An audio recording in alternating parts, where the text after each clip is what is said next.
सुलेमान खान और सुनहरी लट वाली शहजादी पुराने जमाने की बात है। दूर दराज के एक इलाके में एक गरीब बुढ़िया रहती थी। एक दिन वो सीधे शहर के सुल्तान सुलेमान खान के दरबार में पहुंच गई। कोई नहीं जानता था कि वो साधारण औरत है या कोई जादू जानने वाली।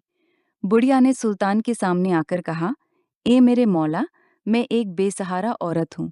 रोजी रोटी के लिए रेत देखती हूँ और सितारों का हाल बताती हूँ, मगर लोग मुझे जादूगरनी और झूठी कहकर मारते पीटते हैं। मैं इन सब बातों से पाक हूँ। आज मैं आपकी पनाह में आई हूँ। शायद आप मेरी फरियाद सुन लें। सुल्तान सुलेमान खान को रहम आ गया। उसने तुरंत मुनादी करवा दी कि जो कोई इस बुढ़िया को सताएगा उसे सख्त सजा दी जाएगी। कुछ दिन बाद वही बुढ़िया फिर दरबार आई। सुल्तान ने पूछा, अब क्या हाजत है? बुढ़िया ने मुस्कुराते हुए कहा, ए मेरे सुल्तान, आपके एहसान के बदले मैं एक तोहफा लाई हूँ। सुल्तान हंसा, बादशाहों को भी हदियों की जरूरत पड़ती है क्या? बुढ़िया गंभीर हो गई। ये तोहफा आपको दुनिया के सबसे अक्लमंद बादशाहों में शुमार कर देगा। उसने खजूर की झाल की बनी टोकरी आगे रखी, जिसमें एक बहुत बड़ी और अनोखी मछली थी। बोली, इसे अपने हाथ से पकाकर खाइए, किसी और को ना दीजिएगा, वरना जो इल्म और हिकमत मिलेगी वो बन जाएगी। सुल्तान ने मजाक समझा, लेकिन वादा कर लिया। बुढ़िया जाते वक्त फिर याद दिला गई, वसीयत ना भूलना, वरना नुकसान उठाओगे। सुल्तान ने मछली अपने खास खादिम गुलाम दीन को सौंप दी और सख्त हिदायत दी कि इसे खुद पकाए, लेकिन खबरदार, अगर उसमें से कुछ भी खाया तो सर कलम कर दूंगा। गुलाम दीन हैरान हुआ, लेकिन हुक्म का पालन किया। जब उसने मछली साफ की तो देखा कि ये आम मछलियों से बिल्कुल अलग थी। तेल में डालते ही ऐसी खुशबू फैली कि पूरा बावर्ची खाना महक उठा। गुलाम दीन खुद को रोक न सका। उसने एक छोटी सी बूंद चख ली। अचानक उसके कानों में अजीब सरगोशियां होने लगीं।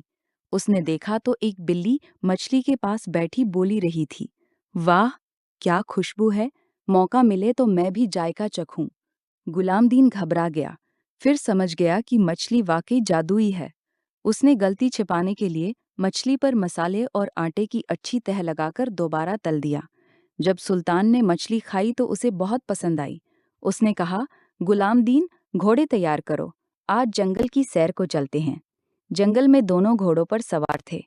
अचानक गुलाम दीन ने सुना कि उसका घोड़ा दूसरे घोड़े से कह रहा था, कितना अच्छा लग रहा है खुली फिजा में दौड़ना। अस्तबल में कैद होकर दिल घबरा गया था। सुल्तान के घोड़े ने जवाब दिया, सच कहते हो, मगर अफसोस, हम आज़ाद नहीं हो सकते। अगर मैं जरा भी तेज दौड़ा तो ये शख्स जमीन पर गिरकर चूर चूर हो जाएगा।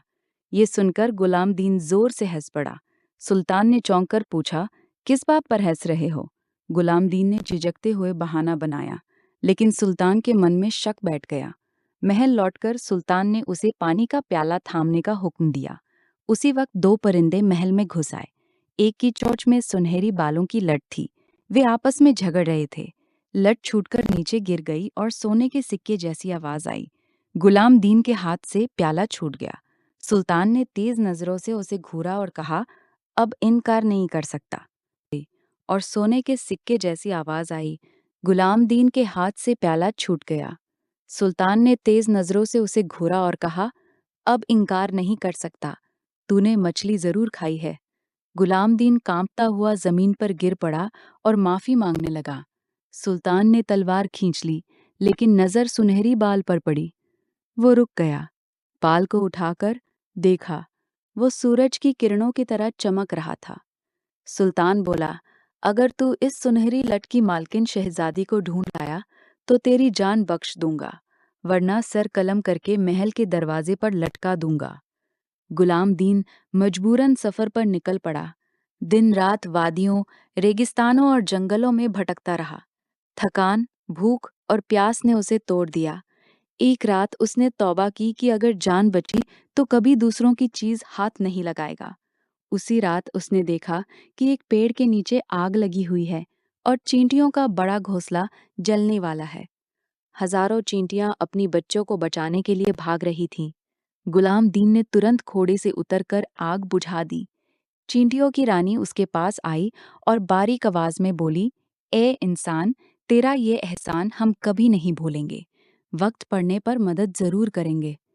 फिर वो समंदर किनारे पहुंचा। 3 मछुआरों ने उसे धोखा दिया, लूट लिया और समंदर में फेंक दिया। किसी तरह एक तख्ते के सहारे वो किनारे लौटा। वहां बैठकर रो ही रहा था कि 2 बाज आपस में लड़ते हुए नीचे गिरे। एक जख्मी हो गया। गुलाम दीन ने जड़ी बूटियां लाकर उसे ठीक किया। बाज ने उसे बताया कि शहजादी यास्मीन चांदी के पहाड़ में रहती है। बाज ने उसे रास्ता दिखाया। खतरों से बचाते हुए गुलाम दीन चांदी के पहाड़ तक पहुंच गया। वहां बादशाह ने उसे इम्तिहान दिया।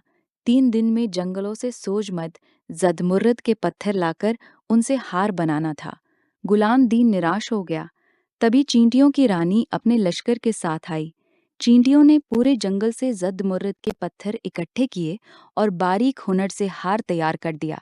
बादशाह हैरान रह गया। उसने शहजादी यास्मीन को बुलाया।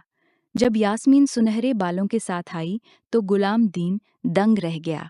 यास्मीन भी उसकी बहादुरी और नेकी से प्रभावित हो गई। बादशाह ने ऐलान किया कि गुलाम दीन शहजादी के लायक है, लेकिन यास्मीन का दिल गुलाम दीन पर आ चुका था।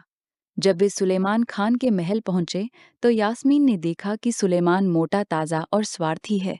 उसने गुलाम दीन से कहा, मेरा दिल सिर्फ तुम्हारा है। सुलेमान ने गुलाम दीन को मारने की साजिश रची, लेकिन यास्मीन ने जादुई पौधे की पत्तियों से उसे बचा लिया। अंत में सुलेमान की अपनी ही चाल उसके लिए मौत बन गई। महल की खादिमा ने रहस्य खोल दिया कि गुलाम दीन असल में पुराने सुल्तान का छोटा बेटा है, जिसे छुपाकर रखा गया था। पूरी सेना ने गुलाम दीन को नया सुल्तान स्वीकार कर लिया। कुछ दिनों बाद गुलाम दीन और शहजादी यास्मीन का निकाह हुआ। उनका रिश्ता मोहब्बत, इंसाफ और नेकी पर टिका था।